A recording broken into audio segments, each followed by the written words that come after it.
Tracking, alerting, protecting. This is WKYT This Morning. Now at 5 a.m. on WKYT, a Scott County woman is dead after a wreck on US 277. Coming up, we'll tell you what led up to that crash. And after storms continue to move through the bluegrass and down to trees, and it's caused some problems here in Lexington. We'll have more on that.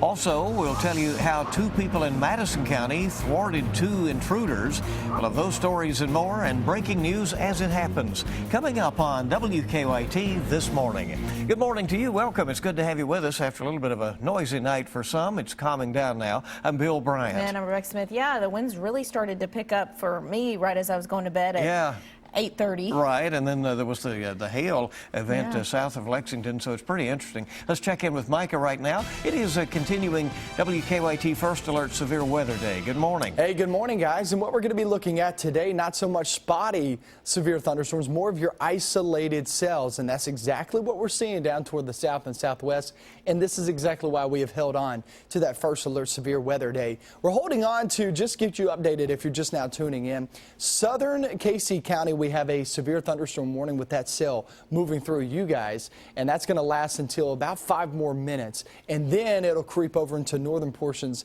of Pulaski County. I'd say still heads up Somerset. I know you're not in this polygon, but still you're going to be experiencing some of these cells rolling on through. Mount Vernon, you're going to be in the mix there for central and southern Rockcastle County until 5:45. And down toward Russell Springs, if you're sitting there in southern Adair County and also northern portions of Russell County, that's going to go for another 5 minutes too. So those are your severe warm cells right now. We still have several of those back toward the east that aren't warned, but we'll be watching those very closely, get you updated on your forecast throughout the afternoon. Coming up in about 10 minutes. All right, thank you very much. The storms that moved through Lexington overnight knocked down several trees around the city. One actually fell near Keeneland, blocking Van Meter Road for a period of time, and others fell on Smith Street near West 5th and Muir Station Road. The tree on Smith Street came down just after 10 o'clock last night, and the tree on Muir Station came down just before midnight. For now, Smith Street and Muir Station in those areas are closed to traffic. While no one was injured, no homes were damaged, the tree that fell on Muir Station took out some power lines. And while there were small clusters of power outages throughout the night in Lexington, all power has been restored.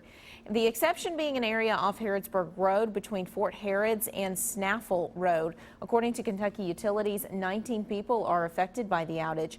Crews hope to have power restored there by 11:30. Our time this morning is coming up on 5:03, and new this morning, a woman in Scott County has been killed in a crash. It has also sent her friend to UK Hospital. That crash happened late last night on Owenton Road and Stamping Ground. WKYT's Whitney Wetzel's live from UK Hospital with more on what police think led to this deadly crash.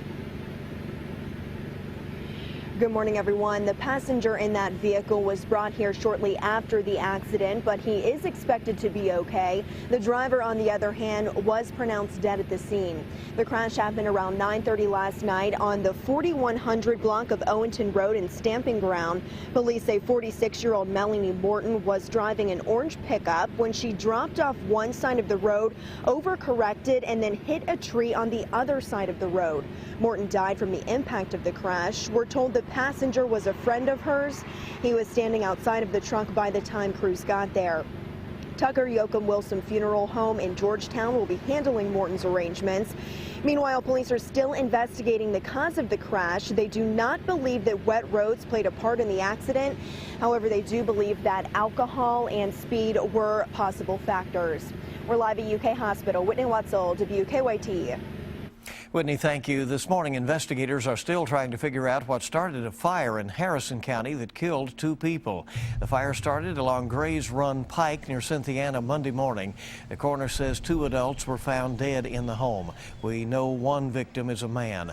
2 children lived at the home but were at school when the fire broke out. A neighbor spotted the fire at the home and ran over to try to help.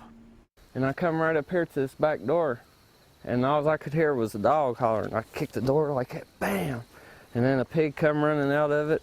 I tried to save the dog too, but I couldn't. There wasn't no way I could get in there. Fire officials say the fire started in the living room toward the front of the home. They're still trying to figure out how the fire actually started.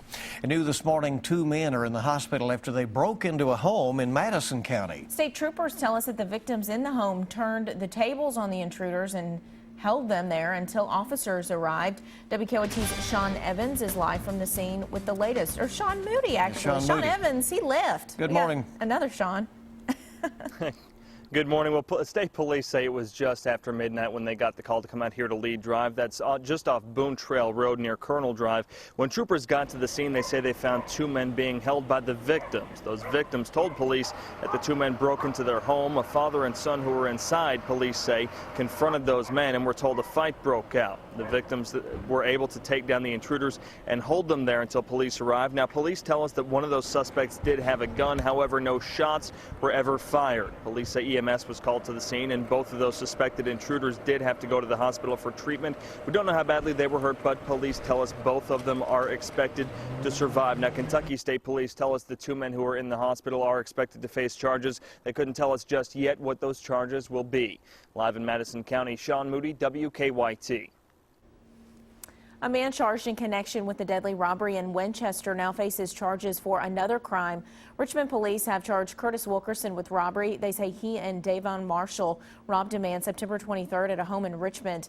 Police say the two stole money and Wilkerson and the victim knew each other. Later that same day, police say Wilkerson and Marshall tried to rob the 96 truck stop in Winchester, but police say the business owner shot Marshall during the robbery. Marshall later died. Our time this morning is 5:06, and the Fayette County School Board met to talk about the results of a recent state audit. That audit raised concerns about financial mismanagement, salary increases for administrators, and communication within the district.